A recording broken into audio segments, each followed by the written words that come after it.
everyone, and welcome to the last video on process analysis in the improve phase of I Promise. Here we're going to study an analysis tool often used for continuous improvement of processes in Sodexo: spaghetti analysis. Here we go. Rest assured, there's nothing simpler than this analysis process. Do you remember Tim Wood, the cook who suffered from an unclear work process? The spaghetti analysis would help you to specially evaluate the transport and movement waste. Nothing could be simpler than measuring this waste. You only need three things to do so: a map of the work surface and a pen, a job assignment of the position, and the scope of work for that area or service. Draw the employee's entire journey freehand, whether in the kitchen or when cleaning an area or completing a work order, up to the task being completed. Identify all the transport of materials and movement of people. All of them, whether value-adding movement, auxiliary, or non-value-adding. For example, work tools at starting point, dirt on a clean surface due to numerous walkthroughs, taking a poorly chosen journey, etc.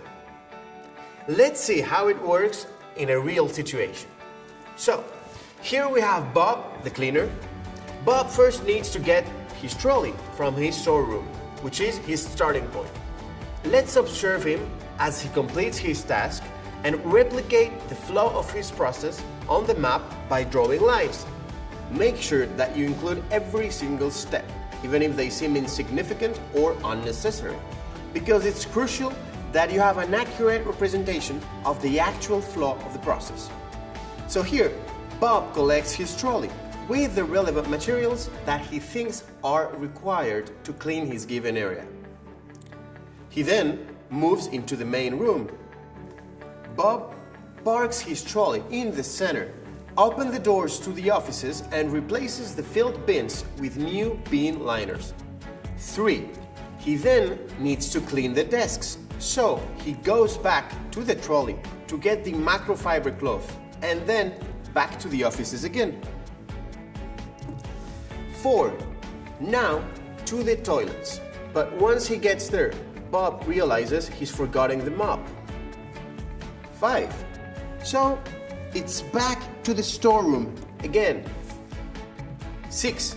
Now Bob can finally start cleaning the toilets. 7. Bob's final step is to vacuum the main floor. 8.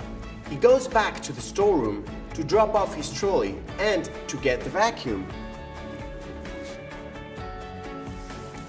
9. Bob plugs the vacuum into the first socket and hoovers the first area. 10. When he's done, he moves on to the next socket to vacuum the remainder of the floor. 11. And finally, he puts the vacuum away and the area is finished. Once your diagram is complete, you'll notice that all the lines together look like a plate of spaghetti. You are then required to analyze and make observations based on your results. Look for reasons why there are extra processes and attempts to eradicate them. We are now going to look at how we did this for our example. The first step to improve Bob's process is trolley optimization. Before he started, Bob should have ensured that his trolley was fully stocked with all the required equipment. If he would have added the mop, vacuum, cloths, etc. to begin with, he wouldn't have needed to make so many unnecessary trips back and forth later on. The next step for Bob would be to reduce trolley movement. It may seem obvious, but bringing the trolley along as you clean is a lot more efficient, as time is often lost making unnecessary trips between the trolley and point of cleaning. Bob could also reduce wasted movement and time by wearing his cleaning jacket. He can put spare clothes and equipment in his waterproof pockets, and he won't need to keep going back and forth to get more equipment. Here you can see a real Sodexo example of cleaning route optimization. Each cleaner is labeled with their own color, and the numbers represent the order of their completed tasks.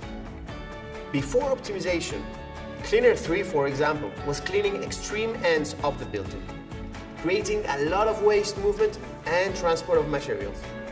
But after analysis, the cleaners were allocated more confined areas, creating a more efficient process. For the catering service, you could use a plan for the kitchen, showing the positions of all the different equipment and materials, and involve the team by following their work processes step by step between these different areas. Once complete, you may notice inefficiencies. If necessary, rearrange equipment and surfaces to optimize the workspace. Spaghetti diagrams, which look at the refilling of vending machines, show often that time is wasted through many things: not taking the direct routes to machines, incorrect assessment of inventory and therefore having to make numerous trips to storerooms to get more stock, or return stock after initially taking too much, not using trolleys or cages to transport the stock. This sort of analysis often requires a pragmatic approach. How can we innovate our methods and processes in order to maximize efficiency and reduce waste? It's often the smallest ideas that have the most significant impact. For example, adding wheels to heavy tool boxes may seem like a small change, but it allows ease of movement and therefore reduces transportation time. The drawing gives an overall view, in a minimum amount of time and effort, of the surplus of energy wasted in transport and movement. Optimizing these movements would lead to saving time and more efficiency, thereby ensuring a financial gain for Sodexo and increased satisfaction for the customer. I totally believe in your ability to successfully meet this challenge. You are by far the most intuitive group, and believe me, I know how to recognize those who know how to use their intuition. You will work wonders. Good luck to every one of you.